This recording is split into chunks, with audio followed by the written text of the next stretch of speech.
Cosmic microwave background scientist की help कर सकता है यूनिवर्स की हिस्ट्री के मिसिंग पीसीस को जोड़ने में।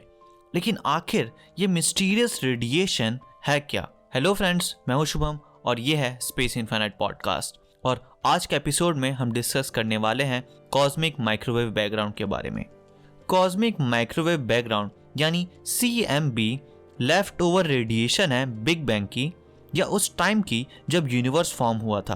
अकॉर्डिंग टू थ्योरीज, जब यूनिवर्स बॉर्न हुआ था तब ये रैपिड इन्फ्लेशन के थ्रू और फिर एक्सपेंशन और कूलिंग प्रोसेसेस के थ्रू पास हुआ। इनफैक्ट यूनिवर्स तो आज भी एक्सपैंड हो रहा है और ये एक्सपेंशन रेट डिफरेंट अपीयर होते हैं डिपेंडिंग ऑन आप कहाँ देखते हैं यूनिवर्स में।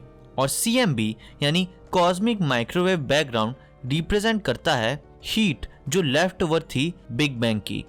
हम CMB को नेक्ड आई से नहीं देख सकते, लेकिन ये यूनिवर्स में हर जगह हर तरफ फैली हुई है। ये ह्यूमन आइज के लिए इनविजिबल है क्योंकि ये बहुत कोल्ड है, just about 2.725 degrees above absolute zero, या कहा जाए तो -273.15 डिग्री सेल्सियस जितना।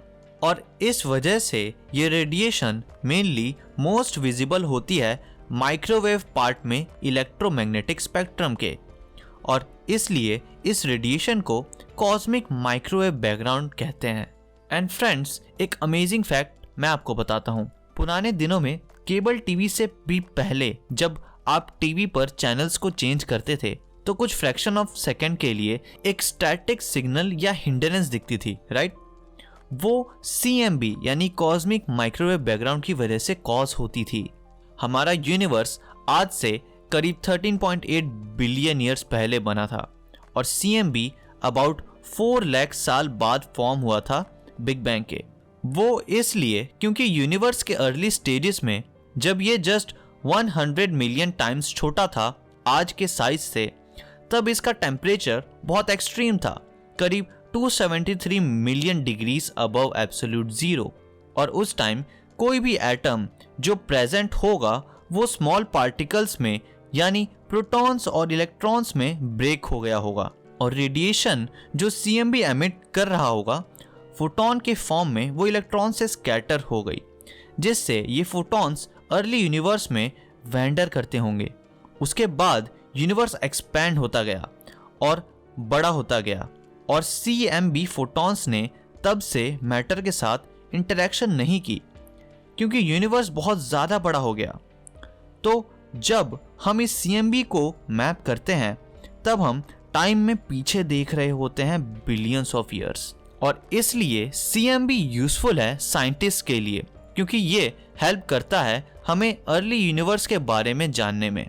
CMB एक यूनिफॉर्म टेम्परेचर पर है और इसमें सिर्फ स्मॉल फ्लक्चुएशंस होती हैं जो सिर्फ प्रिसाइज टेलीस्कोप्स के थ्रू ही विजिबल हो सकती हैं। इन फ्लक्चुएशंस को स्टडी करके कॉस्मोलॉजिस्ट गैलेक्सीज और लार्ज स्केल स्ट्रक्चर्स जो गैलेक्सीज में प्रेजेंट होते हैं उनके ओरिजिन के बारे में जान सकते हैं और मेजर कर सकते हैं basic parameters big bang theory के।